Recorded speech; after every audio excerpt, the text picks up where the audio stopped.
3, 2, 1. What's happening, guys? This is Logan Robinson from Here the Spear, presented to you by NoleGameday.com. We're here live on a wonderful, fantastic Thursday evening. Not so fantastic, though, for Austin Veazey, our Dallas Mavericks guy, who's currently in Dallas right now as we speak, and who was at the game live for Game 3 of the Boston Celtics versus Dallas Mavericks. Dallas Mavericks down 0-3 also to our Mavericks game day site as well. Dustin's down there just chilling, enjoying life right now, just one win away from finally getting a championship. Put a banner up there in Boston, but not so fantastic, but fantastic for Dustin, but fantastic also for all of our listeners here. We've got quite a bit to talk about this evening. We're going to talk about Florida State's new uniforms. We already know about the jerseys, and we've seen always the concepts that have been built by graphic designers and such. But now we finally get the pants to go with it. We're going to discuss the new turquoise uniforms that were revealed in a photo shoot session with a handful of recruits this past weekend that were in Tallahassee. We're going to jump into also some jersey numbers and some newcomers coming in. We've got some new numbers there that we're going to discuss, and we got some heights, got some weights. There's nothing better than talking about that. So we're going to jump into some newcomer stuff. We've got rookie mini camp going on for a lot of Florida State Seminoles. Florida State had a lot of guys go in this NFL draft. That means a lot of guys also making some noise in mandatory mini camps across the country. So we're going to jump into a discussion on that with a handful of former Seminoles. And then we're going to jump into a little bit of recruiting, too, after I just mentioned earlier, Florida State had a big recruiting weekend, starting to get the ball rolling a little bit more there for Florida State and Mike Norvell on the recruiting trail. Jameer Watkins is coming back to Florida State and Leonard Hamilton. So we're going to discuss that with Veazey. And if you have anything else, throw it in the chat. Give us some topics. Give us some questions. We'll go through it. It's the off season. The time is now to throw in all that kind of stuff, because once we get closer into fall camp and everything, and definitely in the season, things are busy as we go through all the storylines throughout the week. But with me this evening is Austin Veazey, our lead basketball writer at NoleGameday.com. And down below is our editor-in-chief at NG. Gentlemen, how are we doing? Doing great. Couldn't be better, honestly, and excited to join you guys on the show tonight. Yeah, last night was almost fun, and I'll leave it at that. It was almost fun. It's fun for a half. It was fun for the first half, and it was fun for like 4 of the last 6 minutes of the game. Because as I'm sitting there in the stands with very expensive tickets, I was like, this is miserable. We're down 21 early in the fourth quarter. Slowly started chipping away, and even as they got within 1, I'm like, there's no way. There's just no way to do this. And then Luka fouled out, and I was like, yeah, this is over. That's the worst part, is just the price tag for these tickets. Because, I mean, obviously it's not comparable to a finals game, but, you know, whenever I went up to Boston in February and got the Lakers tickets, and then 2 hours before the game, they rule out LeBron and AD, and then the Celtics go and get pounded by the C and D squad, one of like 6 home losses all year. So I can relate. Yeah, I was the price tag was not cheap, and I'll leave it at that. Tomorrow night's not terrible if you wanted to come to Dallas, Dustin, see your team possibly win a championship. I don't know. Not a true fan. It's crazy. Been thinking about trying to go up to the parade, but I don't know if the financials are going to work out. We'll see. That makes sense. It was one of those, like, after not going to the 2013 national championship, I was like, I'm never going to let that experience go by again, where I don't see my team compete for a championship. So I was going to be there no matter what. Yeah, I'm a broke bitch. I don't know. Get your money up then. Oh God. Now it'd be the same way with DV. Like the Steelers, yeah. I mean, I have to go. It's like an obligation. It's already like taken away from my savings anyway. That's already prepared for it. So it has to happen. But at least you were there. The experience looked like it was awesome. It was loud. It was amazing. On TV. It was a fun game for us to watch. Like when we thought, like you were saying, that 20-point lead that Celtics had. I thought it was over, and then they make it interesting near the end. Luka fouls out, but it was exciting to watch. And so it's been a fun series. It's just I would like this to extend a little bit longer for more clicks for our Mavericks site. But you and me both. Yeah, a little bit longer. I know Dustin doesn't want to have that, but just a couple more weeks. He should like it. It means more dollars in everybody's pocket for the site, but it is what it is, and we'll see what happens. But what's happening real quick? Last prediction here. Is this going to end 4-0, or are the Mavericks going to get one? I don't know. They haven't won a game 4 yet in these playoffs, so I really don't know. I would like So to. I would like to think they have enough. What's the word I'm looking for? Pride. Pride. Yeah, that's the right word. I hope they have enough pride to at least win one in front of the fans, because I'm sure there's a whole bunch of Celtics fans trying to spend money to get to the game tomorrow. Hopefully that doesn't happen, and hopefully there's not another team hoisting Larry O'Brien in the AAC tomorrow. But who knows? Yeah, I wouldn't have predicted it to be in this spot a week ago. I mean, the Celtics now have a chance to pull off their second consecutive sweep. And, as much as I love to see them lift the trophy up in Boston from the home fans, it kind of would be a little poetic for them to do it on the road with still the undefeated playoff road record. And they kind of pride themselves on playing away from home. So at this point, I'm kind of hoping for the sweep. But at the same time, I expect Dallas to continue to come out there and fight, because I feel like they do have some pride and they've had a really great season. And, when you look at it and who they played in the playoffs, they've been the lower seed in every series. I mean, they've started on the road all 4 series that they've had to play. And I don't think a lot of people would have predicted them to get this far if they would have known they would have had to go through the Clippers, the Thunder, and the T-Wolves. So, I mean, what they've done has been very admirable, and I think it's still going to be competitive tomorrow night. Yeah, the narratives that have come out of these games have been so annoying.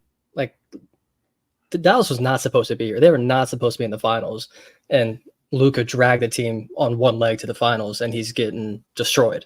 And no matter what channel you turn to, he's getting destroyed, and it doesn't make any sense to me. But whatever, we have Florida State to talk about.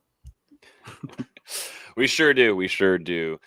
Before we get started, though, as always, you can listen to this podcast on iTunes, Google Play, Spotify. If you're on YouTube right now, and I know there's a lot of y'all going to be on here tonight, hit that like button, throw in some comments. Make sure you also subscribe too, because as I was saying earlier, we're nearing fall camp. We're getting close. We're about to send Dustin out there in that heat. I enjoyed it this week with the Buccaneers mandatory mini camp over there with Kalen DeLoach.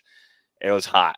It's going to be a very, very hot summer. So, but that means we're going to be bringing a lot of content for you guys on our YouTubes, with practice interviews, with post-game analysis, all kinds of stuff and content coming on this YouTube channel. So make sure you subscribe so you get notified every time we release a new episode. Let's jump right into it, because we were already having comments on Facebook. I think we already had like 20 comments on Facebook and YouTube about these new uniforms, because it's been a big time conversation since over the weekend, and certainly too whenever we started seeing the concepts turn into actual photos being released, when I believe big time boosters were there involved, maybe some admin too, visiting the facility in Tallahassee and the locker room and such, and we started seeing some sneak peeks at some of these really unique turquoise uniforms.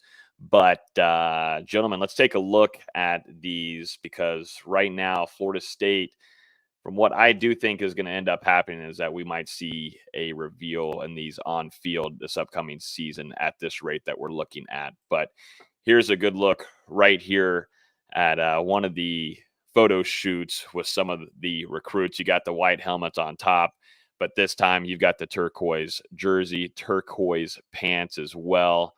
Got the garnet cleats at the bottom, but just going off a photo shoot, the visor helps a lot here. So just, can't wear that in game, but for photo shoots, it's absolutely, at least for me, badass looking, but still nonetheless. Your thoughts, guys, on these uniforms, and for you, Dustin, too, specifically. I don't know if you've been able to pick anybody's brain on this yet with the recruit. I know you're about to be hands-on here soon outside the moor talking with these guys, but I think it'd be cool to get their take on these uniforms, because from what we're seeing in these photo shoots, almost every recruit wants to put these on, and I think that says a lot. Yeah, I really like them. I think they're really clean. I personally prefer these over, what we've been seeing the basketball team wear over the last couple of years. I mean, it's a very unique look, and I know a lot of fans, when they're thinking about Florida State's iconic garnet and gold, they don't want to see a lot of change in those colors. But, as we've seen in the comments, and as we already know, this is kind of to honor Native Americans. I mean, continue that Seminole heritage that's surrounding Florida State with their relationship with the Seminole tribe. And, I think this is a really cool rendition for, FSU to kind of do both of those things and have a really cool new look in the process. But I believe this was actually the first time that they've publicly broken out this combination on these visits so far. So maybe we'll see some more here over the next couple of weeks with, a multitude of official visitors still scheduled to come through Tallahassee. We're going to talk about some of those guys later in the show, but yeah, I think certainly when a guy comes in on an official visit and you're like, hey, check out this new uniform combo that we've got, it catches some attention. I think it is important to say that as long as the Seminole tribe is okay and wants Florida State to wear these uniforms, they're going to wear them. And my feelings about the turquoise basketball jerseys. I think those are some of the best in college basketball. These look good. I was kind of worried about the all turquoise pants and there not being enough color breakup. But I think if you go back to the first couple of pictures where he's wearing the white leg sleeves and he has the white shirt poking through the jersey, I think this looks phenomenal. And I think that's going to look really good on the field as well. Without the color breakup with the leg sleeves, I think it's a little bit different, but this just flows so well with the white helmet, the white sleeves, everything. Who is this recruit right here? Who is that? Do you know, D'Lo? I believe it's Zion Grady, which he's a top-rated defensive end prospect that FSU is really involved with. And he's got style. He's got some style with it. Yeah, that gold face mask goes crazy, by the way. I just had to say it. Or the gold visor, sorry. Oh, that's fire.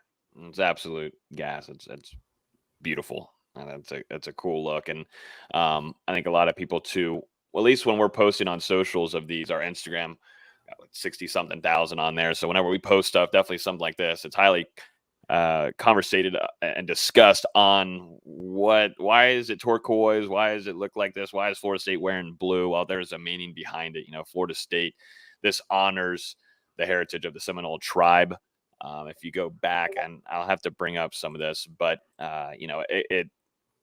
it's more of a meaning more than anything. It's not more of maybe the style. I know that most of this for football uniforms, that's what you're looking for, but it's a meaning to put some honor to the Native Americans and also to specifically that Seminole tribe. And, I personally think they're pretty dope looking, man. I mean, whenever you see this kind of up close, I don't know if you really need to do too much with the pants. I know we were talking about the feather, a spear, something that you could add on here, but is it adding too much? We've talked about that too as well, where we were just wanting to go back to that small trim on the tribal print. They did that on the jerseys itself.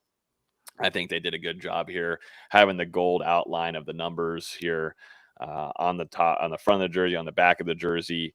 And I don't think you really need to add too much there on the pants. And we got to see those firsthand at the spring showcase, along with a handful of other fans that were also in Doak for it, and seemed to look pretty fun. I want to see them more up close and personal. We were all the way up there, jacked up in the press box, but I would like to see them a little bit more up close. I think we've seen some fans too. When we were over there at the spring showcase, we saw some fans wearing them because you're able to purchase those now, and they look pretty smooth. So I would imagine too the in-game version look even better. But, it's going to be worn, I think, at some point, gentlemen. And if it's going to be worn this upcoming season, we were discussing in the production meeting, which game would you like this to be worn? And I would imagine where we won't see this into a prime time game, at least this upcoming season by chance. But you probably want to wear these when you're expected to probably get a win and not have some concern that you're going to take an L. I will say, just looking at this combination and some stuff that Florida State has worn recently, you think back to Boston College on the road a year ago where they went with the white helmet, garnet top, and white pants. I think you compare it to what we just looked at there with the turquoise, the all turquoise, and then you have the white helmet, white gloves, and white cleats. I mean, that's just a lot more cleaner, in my opinion, and it looks really good. I think it would be a hit among college football fans, and maybe not so much with a ton of FSU fans right now, but they need to get over themselves on that. It looks good. It's something that could grow on people over the years as they utilize it more and more. But, we kind of talked a little bit pre-show, and, Florida State, it seems like that game against Charleston Southern in November is going to be their Seminole Heritage game. So I think it just makes perfect sense to go ahead and debut it there. And we've seen it before with the debut of the black jerseys where that didn't necessarily go well back in the day. go ahead and open it up against an FCS opponent and let it rip. Yeah, if you think back to when they first debuted all black in the 2014 season, they waited to do it against, was it Tennessee Chattanooga? I think was that team. I think so. I just remember it was the only game I couldn't go to that year. But again, it was a much lesser opponent to where 99.5% chance you're winning that game. No one can blame the uniforms for anything. It's a good way to kind of break in, ease in the jerseys a little bit. They started it last year with the coaches wearing those dry fit hoodies, which I love. I love those hoodies. They wore them for the Duke game last year. Looked good. They started releasing the jerseys to be sold. Looked good. And these look great. I'm a big fan. I do kind of want to see it with the gold helmet as well, just to see what it looks like. But I am a fan of the white helmet so far. I think the white just fits it better than the gold when we're talking helmet. I agree. I just want to see it, whether it comes up in a photo shoot or whatever. I just want to see what it looks like, because you never really know until you see it. I do want to see these jerseys in a night game though, so hopefully that Charleston Southern game's like a 7:00 kick or something. Mm-hmm. Yep. Just actually put in a poll on YouTube here, so let's get some votes in there and see. I think our Instagram one, we put a poll out on that, and I believe it was all in favor for Florida State to wear those this upcoming season. I think that's had 5,400 votes, and 72% says they like it or in favor of that. So definitely a little, it still seems a little 50-50 for the most part, but one thing that's going to be the most important is seeing these recruits coming in, the players talking about it a ton, wearing it in photo shoots and such. And the more that comes on and carries over, we're going to eventually see that onto the field, like we see across the whole college football landscape anyways. But pretty cool. But yeah, just going back to what the meaning is behind it, the turquoise color symbolizes harmony and friendship and Native American culture. FSU basketball actually wears this, as we know, wears Nike's turquoise N7 uniforms regularly to support sports programs for Native American and indigenous youth. So definitely some big meaning behind it as well. So I think wearing it once a year definitely means a lot to that going forward and that aspect. And just why not? But does it need to be worn at night or daytime? Night game or I think we don't know yet. To me, I'm just trying to think for photos, getting the photos right and everything. I actually think daytime looks really good on these because of the turquoise. It hits better with the sun hitting it.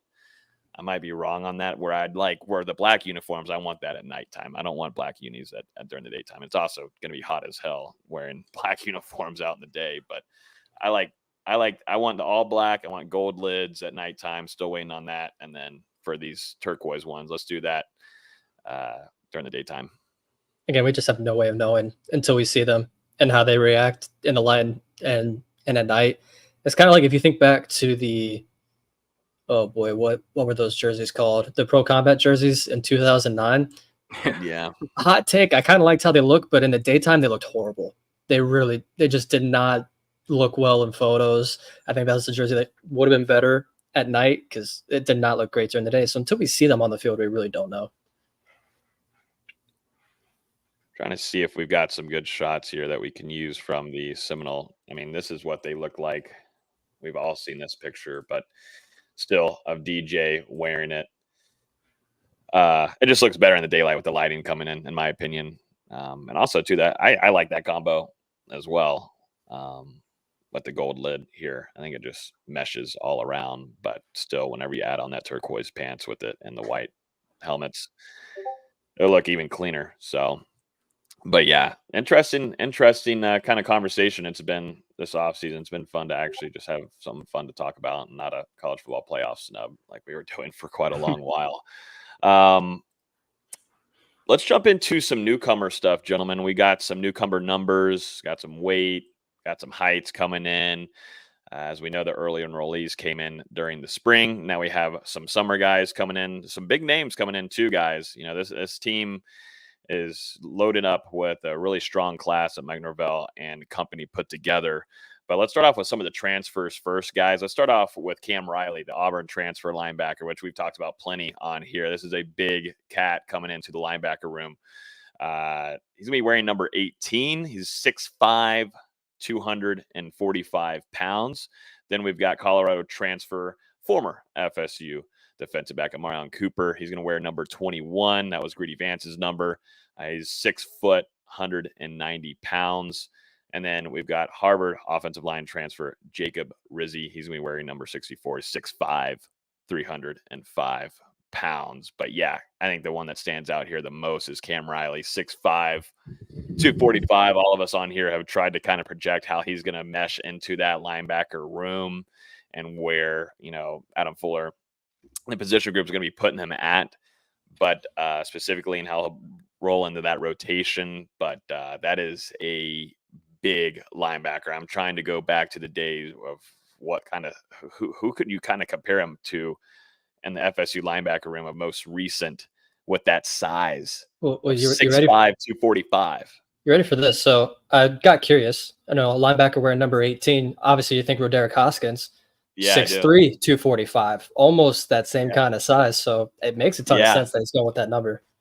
Yeah. Yeah, I was gonna say Hoskins there. What'd you put me up here for?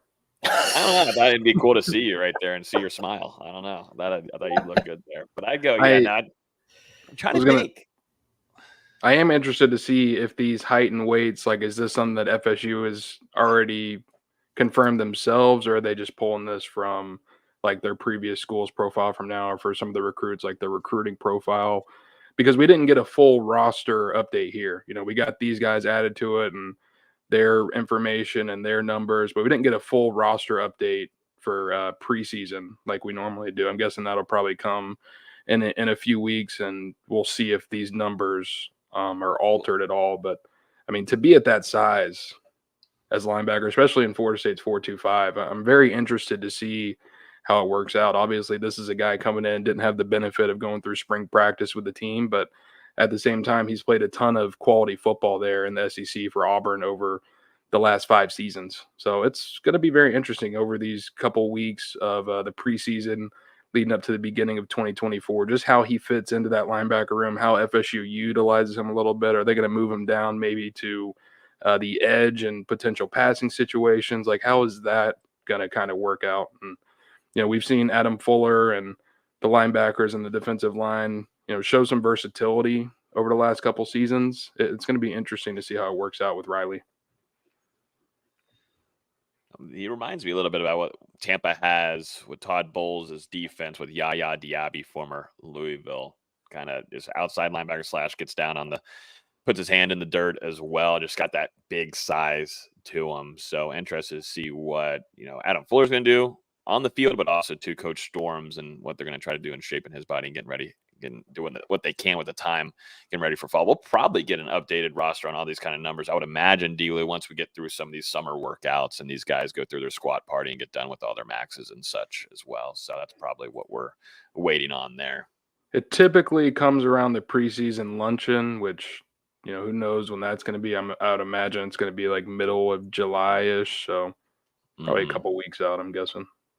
Let's jump into some freshmen here that are listed. We'll go with Mekhi Danzy first. He's going to be wearing number 19, 5'1", 190 pounds. 5'1". 5'1". Not 5'1". Holy smokes. That's not Jalen Lucas.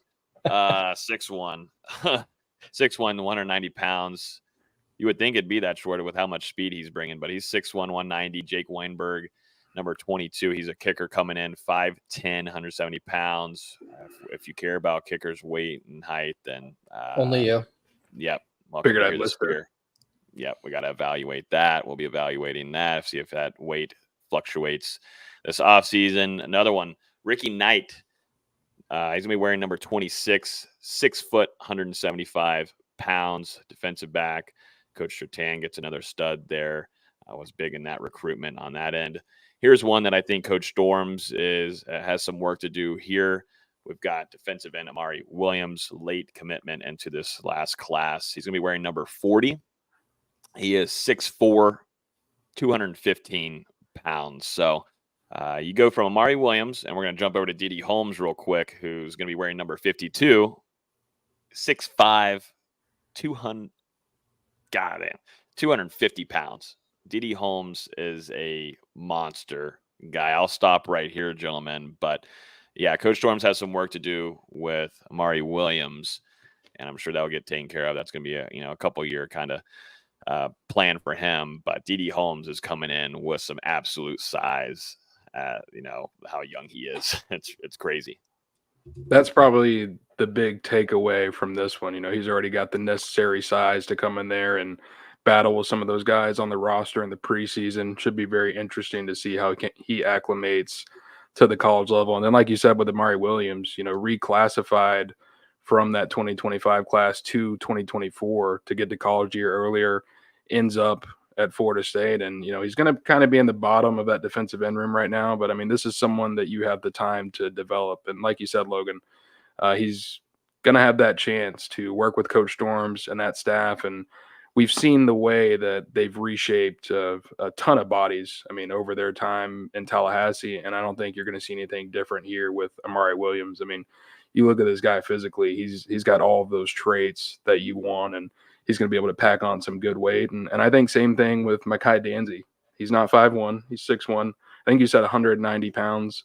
We saw, and he's around that Trey Benson size, being that 6'1" area. So I think realistically, you could see him add some weight. I don't know if he gets to that 215, 220 pound mark like Trey did during his career at FSU, but still someone that can put on some very good weight and retain some of that elite speed he's bringing in. I guess Amari Williams is trying to be like Texas A&M Von Miller by wearing number 40, because that's just a gross edge rusher number. Yeah, I was going to say it stands out as pretty ugly for that position. Maybe that's the only thoughts I have, honestly, about that whole list. It's him wearing 40. It's just gross. That's why we're here. We evaluate numbers on here this year. What about Ricky Knight? He got a good DB number there, 26. Yeah, that's fine. PJ Williams wore 26. Samuel. I was just about to bring up Sante. He wore 26. Good DB number. 40 is not a good edge rusher number.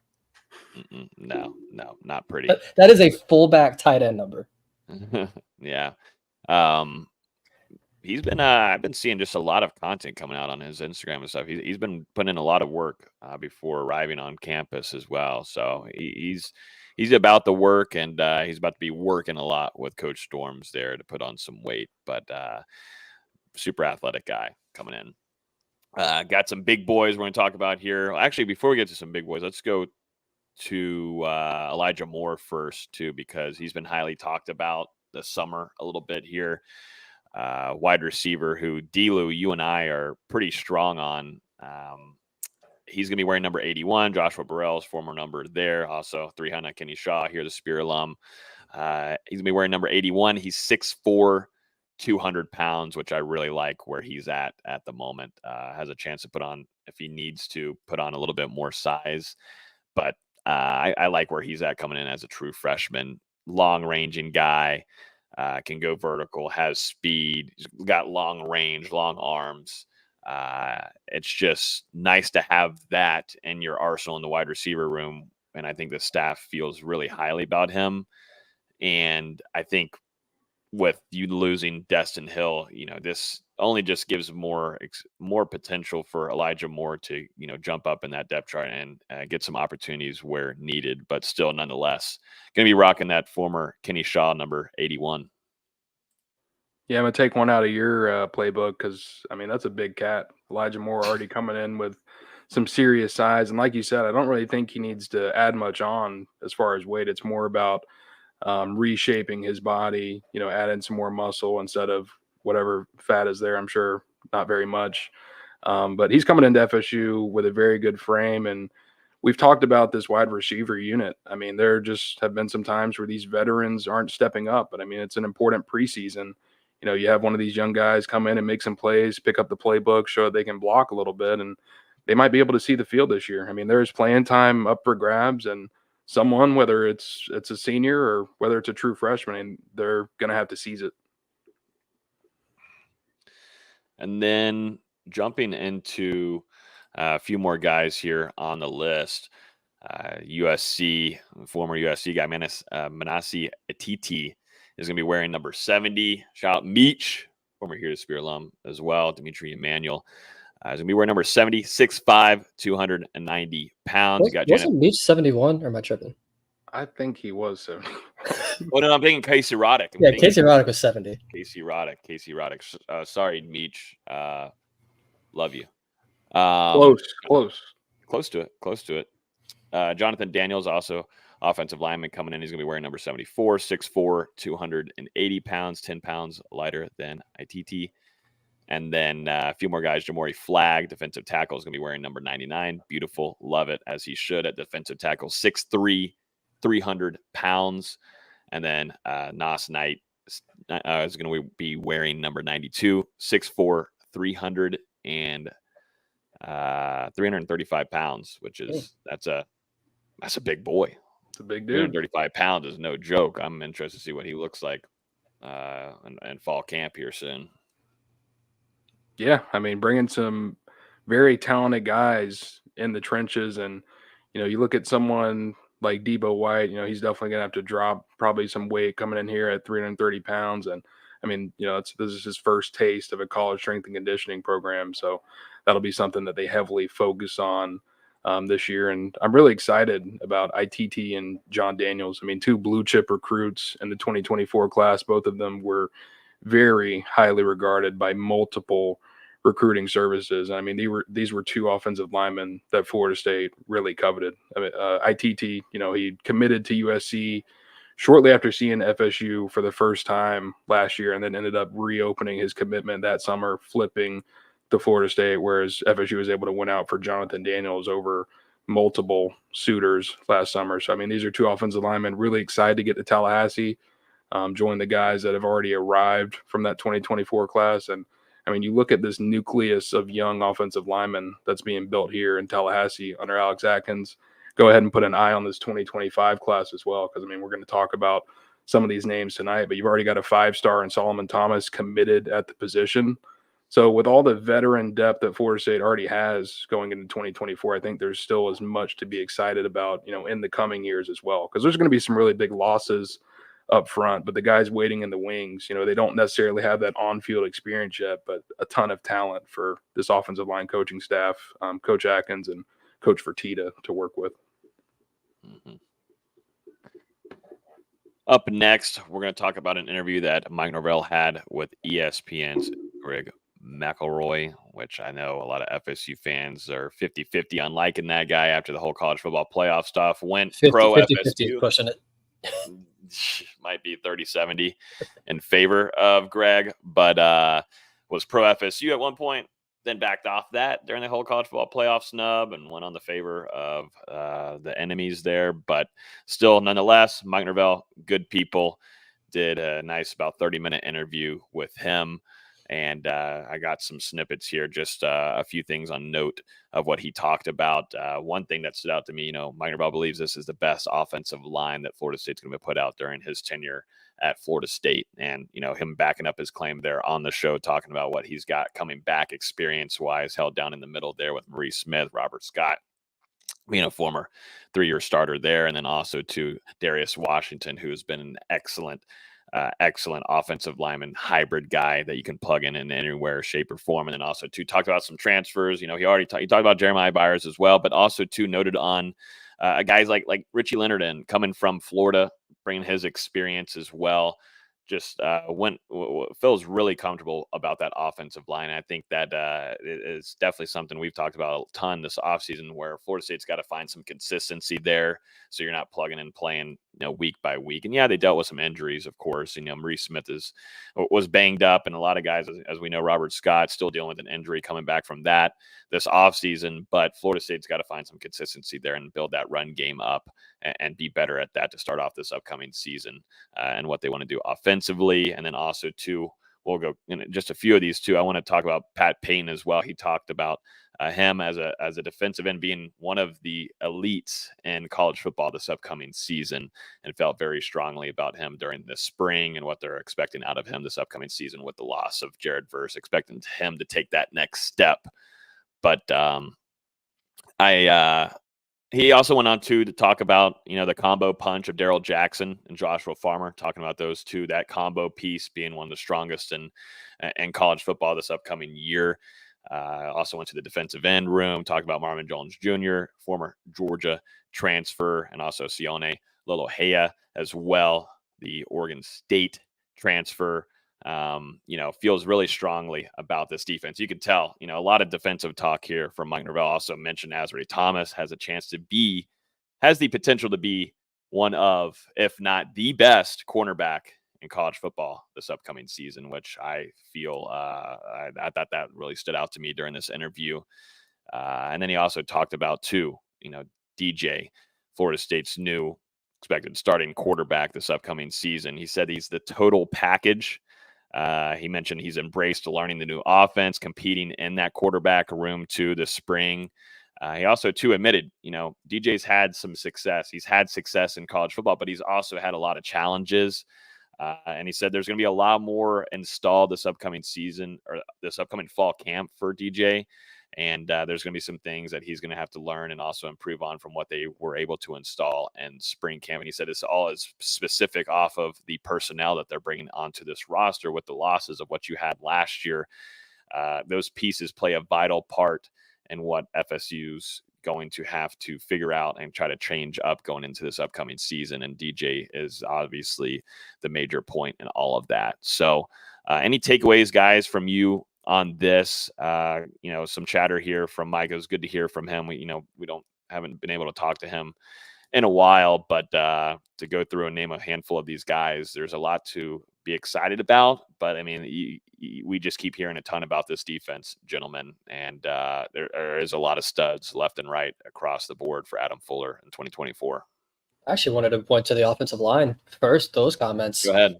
No, the offensive line I thought was pretty good 2 years ago, a little bit to be improved upon. And then last year they took a pretty major step back, but a lot of that was integrating a lot of new transfers with Byers, Roddick. It definitely looked like they were missing some assignments here and there, especially in the run game. And to see him talk up this offensive line at this point in the offseason has to be a good thing for Florida State fans. Definitely bringing back a lot of experience. Adding Leonard and Ferguson brings in even more experience. You have 7 guys that you feel really good about.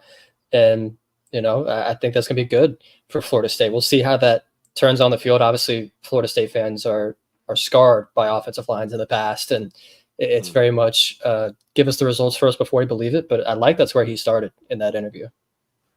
Yeah, offensive line, definitely a point of PTSD, ever dating back to the late Jimbo Fisher and Willie Taggart days. But I mean, there's been a resurgence here in Tallahassee. And like you said, Austin, there was a step back last year.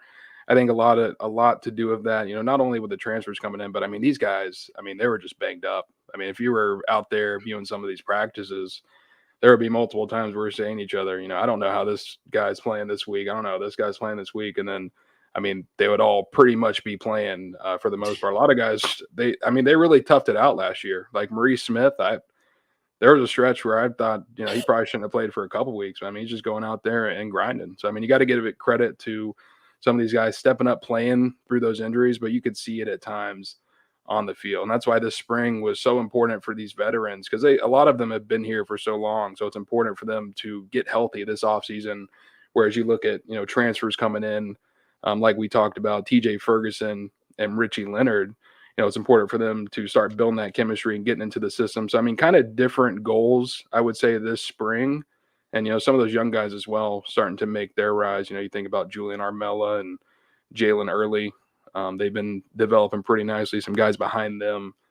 But this offensive line is on the right track. And at the end of the day, I think it's really going to come down to health. I think this unit's probably a little bit deeper than it was a season ago. We've seen some strides there from Jeremiah Byers as well at right tackle. I think he was a little bit up and down last year, but we're starting to see some more consistency there. So it's going to come down to health, but I really like where things are trending as we are here in June. Mm-hmm. Yeah. And too, it's going to be some good competition this upcoming fall camp as well. Definitely in the trenches for that offensive line and D line. That's something that I think has primed this team to be so successful, is because of what they've been able to do. Iron sharpens iron in these camps and throughout the season and practices. And, you just go back to the times where, Jared Verse would be going off against these offensive tackles and how much that has helped them improve as well. And there's such a young talent that continues to get developed too. And Coach Atkins's army, like arsenal, like literally when you're at practices, it's a full on, they have to separate. They have to have a whole quarter of the field just for Coach Atkins's unit with the offensive line. And I'm not even playing about it, but it just goes to show too, you're also bringing in talent. You're bringing in transfers. You already have experience. And, that's something also too, Mike Norvell was talking about in this interview, is that it's such a mix of everything. It's a hybrid program right now where you're in the recruiting trail, you're in the transfer portal, and you have talent, guys that have been developed like Maurice Smith, like a Pat Payton, like a Lawrence Toafili. Those guys have been developed at your program. You're able to bring in transfers. You're able to bring in guys like Earl Little Jr. that can come in and start in their first season, or you come in and you bring in Roydell Williams, who can match there and be a combo piece with Lawrence Toafili. Marvin Jones Jr. on defensive line in the edge position, and match that on the opposite side of Pat Payton over there. So this is where this program is at. You look at other ones. You look at your other top ACC team that you go against it every year with Dabo Sweeney. That's not happening over there. He's really stuck in his ways of what he likes to do and stick with the high school recruiting ranks, and that's fine. You can stick with that and be that way, but at some point you are going to lag behind, and I think we're starting to see that kind of phase happen right now within the ACC and where Florida State's at in the program in comparison to Clemson. So I thought that was a really good interview. If you guys want to go listen to that, we've got an article out on it as well on NoleGameday.com. I also talked about the college football playoff snub. We're not going to talk about that on here. We've done enough of it. I think Mike Norvell is also tired of it. He said that, we don't bring that up anymore. It's not a part of our message, at practices and such. Before going into practices, we're not talking about, oh, you got snubbed from the college football playoff. Make sure you're out there and motivated. Seems like this team, from what he said, is already, really ready to get after it. And he said, he's really excited about the future of 2024. So, we know how Mike Norvell is. He's a fiery guy. He's competitive. And I believe everything that he's saying there. This team doesn't really need much more of that chatter to, remember what happened. So, anything more from this interview with old McElroy? Is he back on the good side, or is he still? No. He's good for content. That's about it. Yeah, he was on my good side for the first half of last season. Yeah, I'll say that, and then very quickly went downhill. Mm-hmm. But I did forget to mention Jacob Rizzi when I was talking about the offensive line. Coming in, the Harvard grad transfer. I believe he has 2 years of eligibility remaining, actually. But he's probably going to be fitting in there at that center spot, maybe contributing at guard a little bit. But in the event, Maurice Smith does get banged up, you're going to have a experienced guy ready to roll behind him. And we've already seen a little bit of cross training at that position anyway with Ferguson and Richie Leonard. And a guy who I'm really excited about with his development is Andre Otto. I think he has the chance to be something very special at Florida State. Only a redshirt freshman, hasn't been a regular in the rotation yet, but he's got very good work ethic, has really impressed the coaches with his versatility during practice. And I mean, he could be one of those diamond in the rough type of guys for Florida State as we move into these next couple of years. But I mean, other than that, I guess just touching on what Mike Norvell talked about as far as the defensive ends and Patrick Payton, Marvin Jones Jr., Sione, Lolo Haya. Really impressed with those guys during spring practice. And I feel like this defensive end unit that Florida State is moving into 2024 with, I think I talked about it last week, but there's going to be a little bit of a step back without having a guy like Jared Verse. I mean, Patrick Payton, he's going to start to rise into that role as much as he can. I think Jared Verse was a little bit better, as far as a star, but Patrick Payton, I mean, he's still going to come in and have an admirable campaign, put on some really good weight this spring and showed off his ability as a leader at certain points as well. But you look at the rest of these guys, I mean, it's versatile. I think really you can almost go 5-6 deep into this defensive end rotation when you're thinking about guys like Byron Turner Jr. as well. And you've got Jaden Jones, and we saw Aaron Hester make some real flashes. You go back to that spring showcase. I mean, he might have been the most impressive defensive end overall that day alongside MJJ. So this is a deep room, and it's going to be really fun to see how it shakes out because there's going to be a lot of competition between these guys. We've seen Florida State do that 4-man rotation at defensive end the last 2 years, but they might even be able to go a little bit deeper than that in 2024. Guys should be getting a lot of rest on the sideline this upcoming season if they need it. just that room is so stacked all around, and you're bringing in experience, you're bringing in developed players, and you got some youngsters too that could come in and make some flash and hopefully make some strides up in this fall camp. But yeah, I'm happy for Hester there. Yeah, you're not wrong. He was one guy that flashed out to us in the spring showcase. Marvin Jones Jr. I think just allowing, if we could just see a full game there, all go 100%, everybody's going to get hit, quarterbacks can get smacked. Marvin Jones Jr. looked good, gentlemen. So I'm super stoked for about that edge room. Wow, you lost guys on the interior like Fisk, and on the outside there with Jared Verse, two guys that you just we're about to talk about here in a second. But those two guys and what they brought to the team last year, there is some talent there, and I think we're starting to itch, and get. I want to get into some fall camp stuff. I'm gonna have to come up there for a little bit of once the pads come on, because I do miss O-line versus D-line drills, Atkins versus Odell Higgins and his squad, and it got a little chippy there whenever I was there in attendance for that last practice, and they got tired of hitting one another. But this is a fiery team, and they had that before with Jared, and I was just waiting to see who's going to be the chirper, but there's multiple chirpers on this team, and it's mainly in the trenches on the defensive line, and I'm all for it. Sign me up. Let's jump into some rookie minicamp, gentlemen. This is now, I think we're going to have a whole segment week to week once we get into the season, just talking NFL Noles. I've been waiting for this for a long time just because I follow the NFL so strongly. And now that we get to talk about a lot of these handful of guys that are now in the league after getting drafted, it's going to be super fun. And these Sundays are going to be packed with content for us at NoleGameday.com because of them. But let's jump into a few of these guys that I wanted to note on from what I've found across all of the beats that these guys are at. Let's start off with here in Tampa with Kalen DeLoach. He was in mandatory minicamp. He's participated all fully, of course, through rookie minicamp, OTAs, and now mandatory minicamp. Tampa Bay wrapped that up this morning. The first 2 days, actually, DeLoach was with the second team. So that one's actually pretty interesting to me because the Buccaneers do have a pretty strong back-end rotation. They lost Devin White, but you're bringing in, of course, KJ Britt, who looked better than Devin White last season and is expected to be a big-time leader overall on this team. But then also to Levante David, which it seems like what the Buccaneers are kind of priming DeLoach to be kind of maybe the replacement once Levante David decides to wrap things up in Tampa after a phenomenal career. But Levante David also had a really good season last year, but actually got to see Kalen DeLoach, got into some 11-on-11s. Todd Bowles is using DeLoach in a lot of blitzes, gentlemen. Just kind of what we saw last couple of seasons with what Adam Fuller liked to do with him, kind of moving him around a little bit, but they were putting him on the line quite a bit, at least in these last two, at least this week during the mandatory mini camp. Also, two in coverage, saw Kalen DeLoach almost got away with 2 interceptions. One actually today just fell right out of his hands, almost picking off Wolford. Also, almost had one against Kyle Trask in his first day going in with the second team on 11-on-11. So he's in the right spots. He also recorded a sack as well.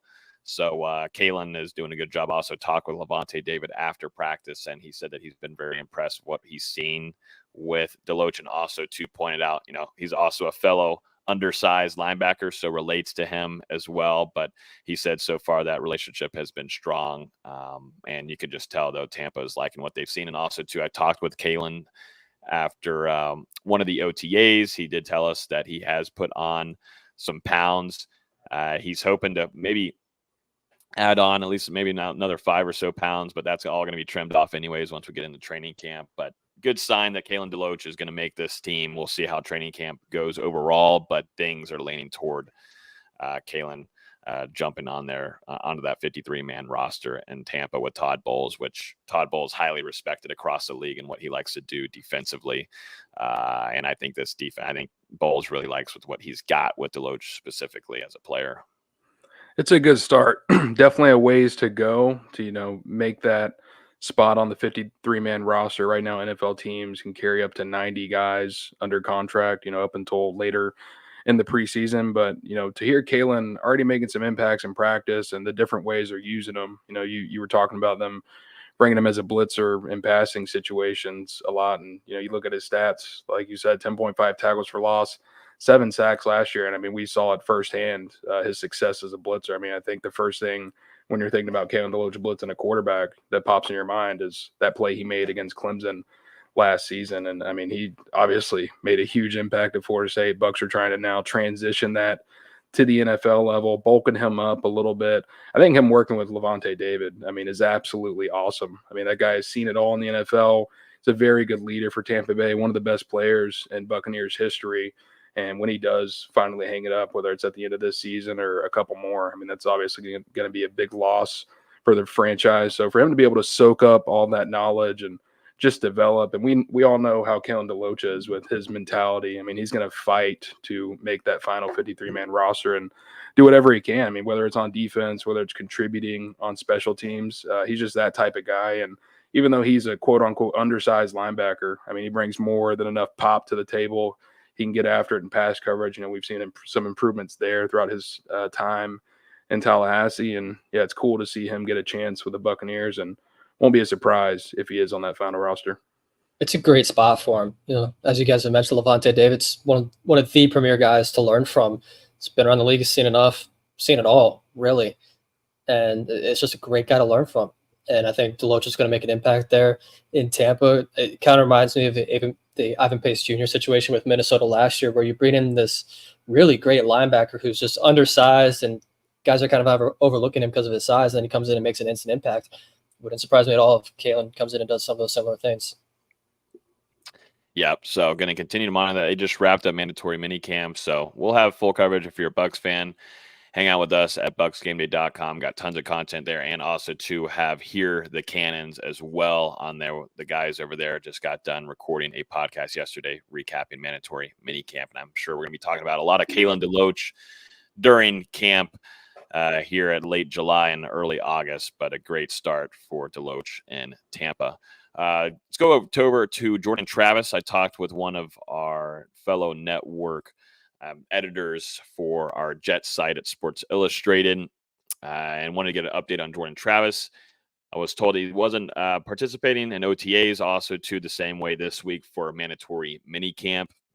There's some chatter that they might actually place him on the PUP list, which means the physically unable to perform list to begin training camp. That might change, but they're being very cautious, at least to start off with Jordan Travis. I know we might have expected with Aaron Rodgers, since he wasn't going to be at mandatory minicamp this week, we thought, maybe Jordan Travis can jump in there and get some PT time. He most certainly would have if he was participating. But, he would have been right there behind Tyrod Taylor, getting, some reps in with the second team while Aaron Rodgers is off, God knows, doing what on a mushroom cloud somewhere. But, Jordan Travis not participating at the moment, might be put on the PUP list. We'll see, but we're going to continue to monitor that as things move on. But man, I'm excited to see what that entails for him. And I'm sure he's licking his chops too as well, wanting to get back out there. And he's throwing around, he's throwing the ball. We've seen it on video, but you want to get back on 11-11, and that helps so much too in reading and understanding defenses and everything, because it's a whole different world. And I'm sure he's going to tell us once he gets out there and gets some experience. Yeah, I'm sure he's a little disappointed that he hasn't been able to get out there for minicamp. I know he was doing those interviews, at the combine and leading up to the draft, where there was a real hope that he'd be back to full health and cleared by that May to June timelines. I mean, maybe just not quite there yet as far as meeting a couple goals in his rehab. But, based on just seeing those videos of him throwing back when was that? I mean, April. I think later in April, right there before the draft. So, he was. It's been another 7 or 8 weeks since then. So, I mean, you got to imagine he's just making incremental progress.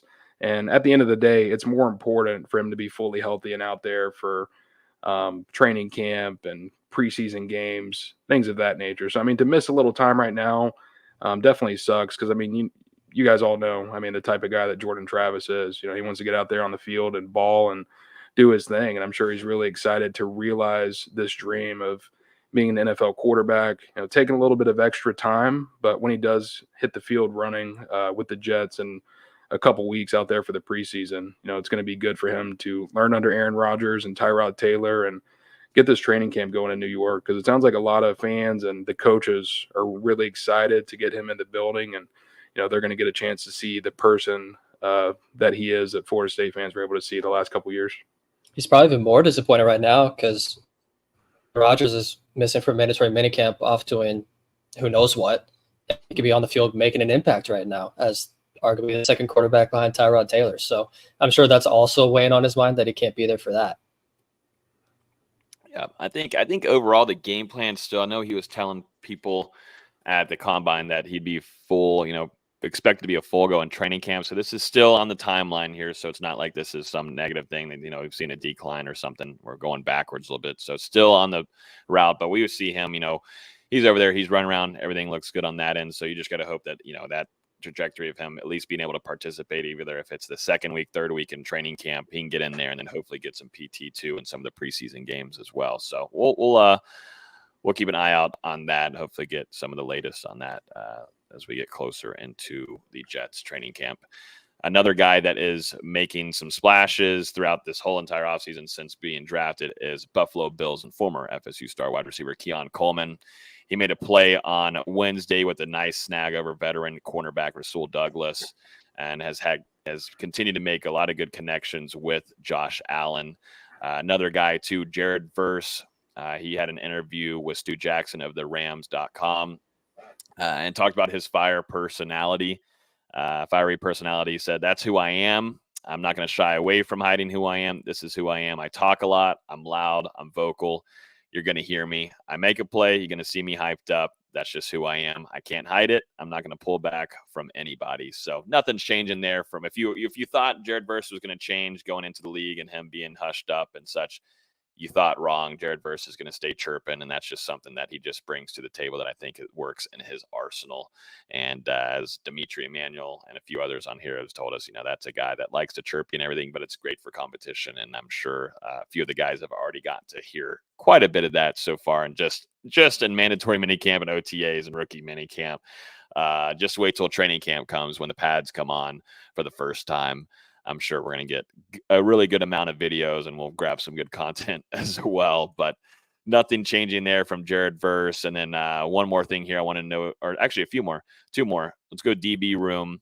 Let's talk about Brian Jones real quick. He's been making a lot of splash plays and has had an excellent start with the Jaguars over there in Jacksonville. The special teams coach actually had a comment on him. Heath Farwell, saying that he's continuing to make plays all throughout in OTAs, also as a gunner too, as well on special teams. But, Brian Jones has been making plays, making interceptions, has kind of caused some problems there for the offense throughout since just arriving in Jacksonville. So shout out to Brian here, the Spear alum as well. But having a phenomenal start over there in Jacksonville. And our last one here, Renardo Green. I keep on forgetting Renardo Green is over there with the 49ers, but 49ers defensive coordinator Nick Sorensen with a quote talking about him saying, "I've been really happy with Renardo. The cool thing is he's been doing both nickel and corner, and it's not a lot of time, right? It's a certain amount of practices, and he hasn't fully been a nickel. So he'll really embrace the challenge of it. That's the best part. It's never perfect because now all of a sudden we're teaching you all these different coverages, but there's also run fits too. And then that changes. And guess what? You can't fully trigger and feel the physicality of the line because there are no rules and those guys aren't playing the game. But just with him, it's just the mentality and the competitiveness that I love." So Renardo Green doing what he needs to do over there on the West Coast and impressing his new defensive coordinator with the San Francisco 49ers. And I think, fans are going to fall in love with this guy there. They needed that. They needed a good lockdown corner. And it seems like hopefully, if, he continues to make strides there, and training camp will be big for them once they put these pads on, they go one-on-ones and they get into some practices with some other teams as well. And get into some training camps with some other squads. It's going to be fun. But a handful of guys. I tried looking for some Trey Benson stuff and some other guys, but this is really just notable stuff here that I could find out of the guys that got drafted and such. I'm sure we're going to get a handful of a lot of other stuff once we get into training camp. Anything I'm trying to think. Well, let's jump into some recruiting real quick, D-Lou, because I know we were talking about it earlier with the photo shoot going on, but that's all fun and games and everything. But the real question is, how close is Florida State to landing these guys? So go ahead and give us your predictions now on. No, I'm just kidding. Go ahead and give us your predictions, please. Drop your crystal ball or whatever the hell they call it nowadays. Recruiting roundup, D-Lou. Anything that's probably noteworthy from this past weekend and what, Mike Norvell, that's starting to stir up a little bit. And also, too, when are you going out to the moor to put on some sunscreen? We're waiting for it. Yeah, I got a couple things because obviously it's been a crazy month in Tallahassee. Official visitors coming through and holding multiple camps on campus. A lot of recruits and high school teams coming through. This past weekend, just had multiple official visitors on campus and also held the elite camp where a lot of talented prospects from mainly future classes, 2026, 2027, 2028 were on campus working out with Florida State's coaching staff, fostering those early relationships and, also just seeing how those guys perform in a competitive setting. And coming out of that elite camp, FSU actually extended 7 new offers and couple notable ones that popped off the page to me. The only 2025 prospects, a rising senior that they offered was 3-star offensive lineman Sean Perret. And, you look at Florida State's offensive line recruiting board, and I mean, there's a ton of blue chip and highly regarded guys on it. So, I mean, to extend an offer to a guy like Perret ahead of his senior season, no official visit set up to this point, as far as I know. I think he's probably someone they'll monitor and, bring in during the season, depending on how things go. But just in some of the clips that I saw, I mean, he looked like he had a very good build, someone who can add on some weight once they get to FSU, and he moved extremely well. I mean, I originally thought he was a defensive end. So, I mean, I think Florida State, they really like that build and that size he's got, his athleticism, and, I mean, that could be one to watch moving forward. And then another one, an offer out to 2026 prospect, legacy offensive lineman Michael Iannota, and his father Joey actually played at FSU from 1984 to 88. His brother Joseph was recruited by FSU a little bit, didn't really get a ton of interest from the Noles during his recruitment, but he's actually signed with Alabama in December and currently a true freshman there. So, I mean, some really strong football bloodlines in that family, and Michael being a legacy prospect, I think he's someone that Florida State they're going to keep an eye on here moving forward. And then finally, just last one from these 7 offers made at the elite camp, 2027 quarterback Trent Seaborn. So he's coming off a freshman season in Alabama where he passed for 2,600 yards, 27 touchdowns to 6 interceptions. And he's one of just 2 quarterbacks in that 2027 class that Florida State has offered at this point. So it seems like they see something there. And I mean, this is a relationship, obviously offering him. He's now about to go into a sophomore season, so a lot of time until he puts pen to paper. But it's important to get involved with these quarterbacks early and start building those relationships. Mm-hmm.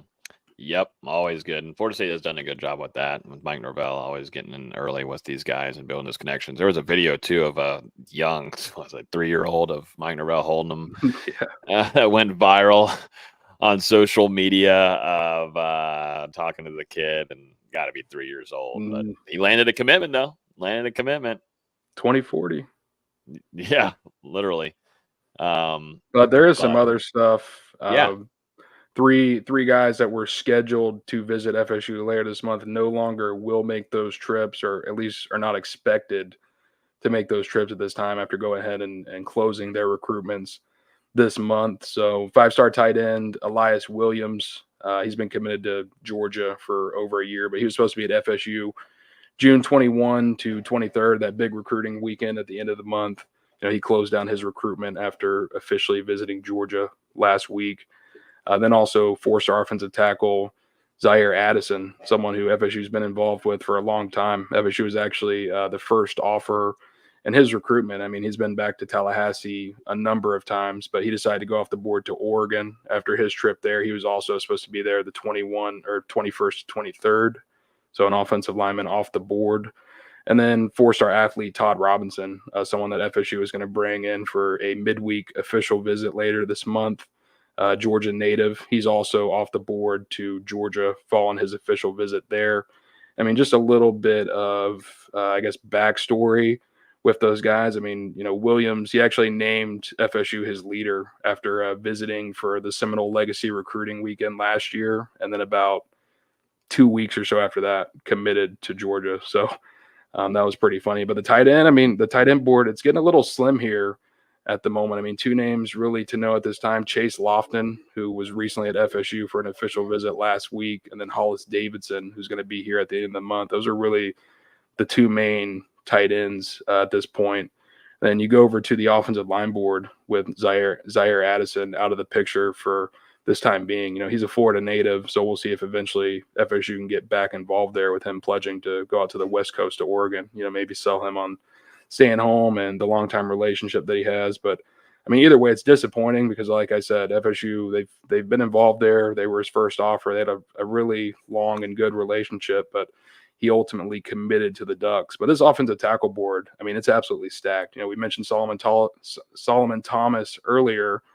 Also on that June 21st to 23rd weekend, you're going to be bringing in Lamont Rogers, Josh Petty, and Ty Haywood. And, in recruiting circles, Seminoles seem like they're trending a little bit for Josh Petty. Rogers and Haywood, both out of the state of Texas. I mean, it's going to be a little bit of an uphill battle there, but I mean, you can point to Jalen Early as someone they went to Texas and took a couple years ago. So with their recruiting on the offensive line and the way that Coach Norvell and Coach Atkins go about it, I wouldn't count them out of any of that big game hunting they're doing over there. And then finally, as far as Robinson, he was someone that Florida State was recruiting as a defensive back. Some teams see him as a receiver. Some teams see him as a running back. So at least the cornerback board for Florida State, I mean, still pretty healthy at this time. Honest Conan Banny was in Tallahassee recently for his OV. You had Tony Williams, UCF commit, come through already. Zay Thomas, one of the top targets on the board. He's going to be here later this month. Shamar Arnu, a new visit to know after the elite camp, right there on that cornerback board. And then you've got some other guys, Jet White, LaDarian Clardy, who was just here at Florida State and feel pretty good about their chances right now. And also Jabori Antoine, an LSU commit. So there's a lot of guys there in that cornerback room that Florida State's still fighting for. And this commitment to Georgia for Robinson, I mean, depending on what position they're taking him as, it actually could end up benefiting Florida State. So, I mean, if UGA, I'm not exactly sure what position he's going to fit in yet in Athens, but if they're taking him as a running back, that would be their second running back commit in the 2025 class. And that kind of opens the door a little bit for a guy that Florida State fans may be familiar with, Usman Chroma, who was one of those guys that Logan was actually showing wearing those turquoise uniforms earlier. It was Grady first and then Chroma second on that other image you showed. He was here in Tallahassee. It seemed like things went very well with the coaching staff, got a chance to try out those new uniforms. And he's another guy. I mean, the Seminoles, they've built that relationship. They're very involved. So if Georgia's taking Todd Robinson as a running back, I mean, that really helps Florida State out when you're looking at this recruitment. And then also, probably the top guy on that running back board, Byron Lewis, going to be here later this month for his official visit. So Florida State still hasn't landed a commitment since January, but things are really starting to trend in the right direction. And as we've talked about the last couple of weeks, it seems like that late June, July, August window is going to be the one where it starts flying in for FSU. And finally, oh gosh, no, it can't be another one, right? No, and finally, since we're not going to be back here, I'll just go ahead and name the official visitors. They're going to be at Florida State this weekend. So the 14th through the 16th, you got 5-star USC commit, defensive line commit Justice Terry, 5-star wide receiver Khalik Lockett, 4-star cornerback Jabori Antoine, who confirmed me earlier is going to be at FSU this weekend, 4-star safety Jordan Young, 4-star linebacker Zadrius Rainey Sale, 3-star wide receiver Joshua Moore, and 3-star wide receiver Malik Clark. They'll all be here the 14th through the 16th. And Florida State also going to have some midweek official visits beginning next week before we get on here for the podcast probably. So I'll just read those off. So beginning Tuesday the 18th and probably staying all the way to the 20th. But 5-star defensive end Jared Smith, 4-star cornerback Ben Hanks Jr., 4-star defensive end Marion Dye, 4-star safety Jaden Blair, and 3-star defensive end Nicholas Clayton. So no slowing down in Tallahassee on the recruiting trail. Mm-mm. I was going to talk about this too as well. With recruiting, it's changed so much in the last couple of years with the transfer portal. And this is from Brian on Facebook saying commitments mean nothing, unfortunately. But I can understand that point. And, one thing that I think we're learning from FSU's program is how important it is to build these relationships early and make sure you're in a very good spot if they end up picking another program, because we've seen some of these guys now coming back and saying, hey, I've entered the transfer portal. I get a chance on coming back to FSU. You can go back even to a different kind of situation with Marion Cooper going over there to Colorado and, coming back to FSU, and he was already at FSU. But if you go to Marvin Jones Jr., high class recruit, big time target that Florida State was after and got beat out there, and his high school recruitment ends up going to Georgia to play for Kirby Smart. Then a few years later, he comes and now he's playing for Florida State, and that all became a possibility. And, it ended up happening because of those relationships that Florida State was able to build. And that was a really close one that Florida State did there. So, yeah, it's a different time right now in college football in the landscape. And I know it's hard to really want to believe anything on the recruiting side and such, but that's kind of where we're at the moment. But I would say, still having these visits, building those relationships are still so extremely important. That's something Florida State has done a good job so far throughout, Mike Norvell's tenure in Tallahassee. So, yeah. Let's jump into, hold up real quick. I actually want to show up that video. I was able to find the video of Mike Norvell with that kid here, which was pretty funny. I feel like everybody would like to see it, but here's Mike Norvell with his future 2040 commitment. Hey, just so you know, when it's your time to come to school, right? We already got this deal done. You're coming to Florida State, right? Yeah, there's no exploring options when we get there, okay? Boom, commitment. Hey, just so you know, when it's your time to come to school, right? We already got this deal done. You're coming to Florida State, right? Yeah, there's no exploring options when we get there, okay? Boom. There's some nods there. Those are some solid nods from the young man. But, yeah, Mike Norvell working very, very early on the relationships, as we can see. Let's end it off with some basketball, VZ, where Florida State finally got some good news. And we had talked about it for a while on here. And VZ, you even teased a little bit of this possibility happening. And sure enough, it did. But Florida State is able to, and is in a good spot here, but is able to get Jamir Watkins back on the basketball court under Leonard Hamilton. Let's talk about that. And then also to a loss on the coaching staff going to another ACC program. Yeah, so getting Jamir Watkins back, absolutely huge. Cannot say it enough. If you, depending on where you look, I think he was the 6th ranked player in the transfer portal on 3. I believe he was in the top 15 on 247. He was one of the best players available, regardless of when they entered the portal. And at this point in the transfer portal, he was the best player remaining. For him to come back to Florida State, I don't know how they did it. I don't want to know, but I'm glad it happened, because Florida State desperately needed someone like him on next year's roster. The biggest rumors had been Michigan and St. John's, that he had scheduled visits with them. The St. John's visit was very quickly debuffed. The Michigan visit just never materialized for whatever reason. I think academics had a big part to do with that, as I mentioned last week, that it's very hard to transfer into Michigan if you're not a graduate transfer, and that kind of seemed to be the case here. But man, I'm so happy he is back in Tallahassee. He might average 25 points per game next season out of necessity, but I'm glad he's doing it in garnet and gold instead of blue and maize or whatever St. John's official colors are.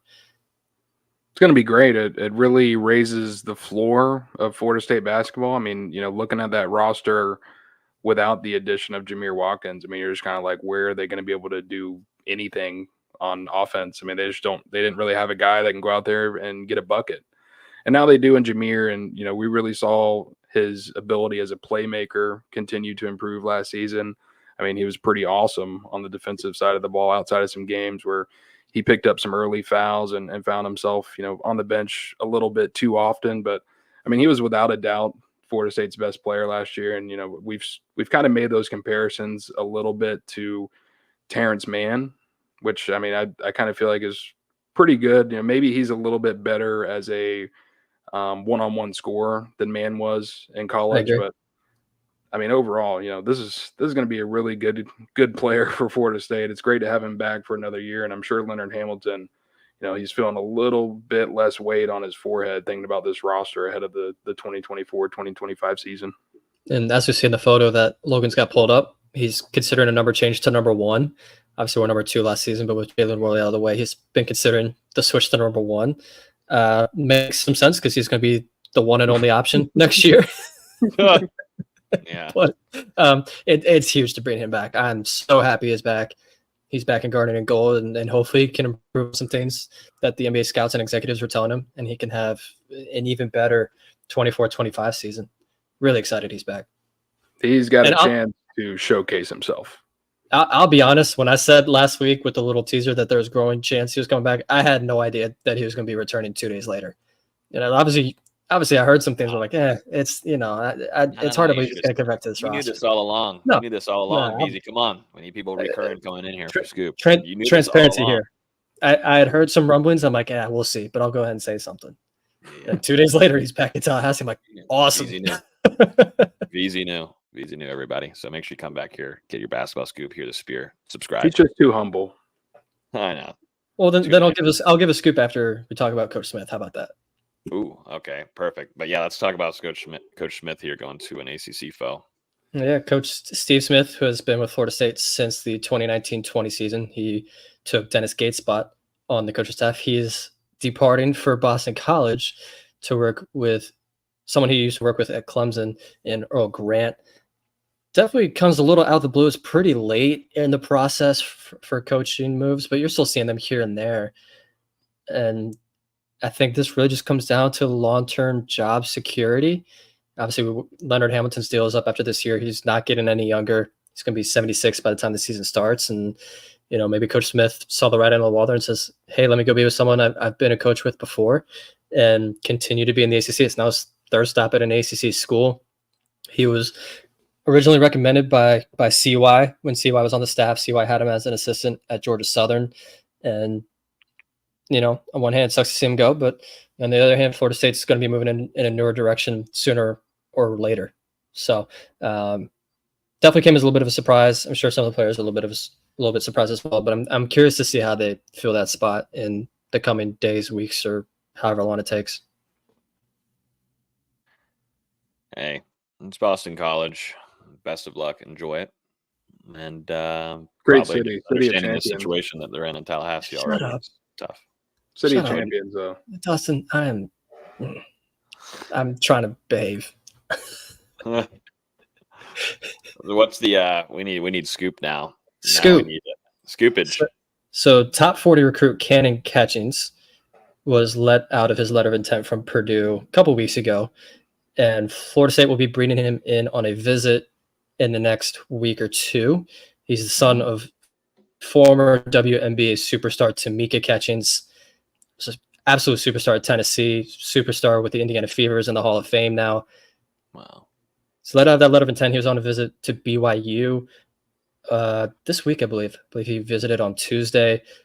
Also think they're hiring one of his former coaches, which kind of builds in their favor, but he should still be visiting Florida State in the next week or two, and have to like where they stand. He played with Overtime Elite with Daquan Davis, who signed with Florida State this offseason. I'm sure Daquan is in his ear every day saying, hey, we need some wings. Come play at Florida State. He's 6'8", really athletic, and can score the basketball, which is something Florida State desperately needs. So I like the sound of that. I like that. I was wondering, what Florida State can do there, adding on to some momentum after having Watkins coming back. So they still have 3 spots, so they got to fill these out somehow. Yeah, exactly. I'm interested. Yeah, I want to see what they can do with this. They should try to do something, man. Partaking this is probably going to be Leonard Hamilton's last season with FSU. Try everything you can to make this a little interesting here. But yeah, obviously the biggest news of the week for FSU basketball is Jameer Watkins returning to Florida State. But I think that's going to do it for this week's episode. We've got tons of content coming, trying to carry the load a little bit until we get over to fall camp, but that's over at NoleGameday.com. We'll be live here next week, per usual, giving you guys some content either Tuesday, Wednesday, Thursday. We'll see how long this series goes between the Mavericks and the Celtics, but it doesn't seem like it's lasting too long here. Everything might be shut off by Friday, but still, nonetheless, we'll be here no matter what for you guys next week to give the latest on Florida State news. But yeah, that's going to do it. As always, you can listen to this podcast on iTunes, Google Play, Spotify. If you're on YouTube right now, smash that like button before you leave. Would definitely appreciate it. Just helps go out to more FSU fans. It gets them in here and the comments for us. Always appreciate everybody coming in here. Like our guys, like our guy Terrell, Jatan, Witt, all of our regulars always coming on here on YouTube and commenting. Appreciate it. Keep that energy going. We've got a big year ahead for the 2024 Florida State Seminoles. So thanks, everybody. Enjoy the rest of y'all's week, and we will talk to you guys next week on Hear the Spear.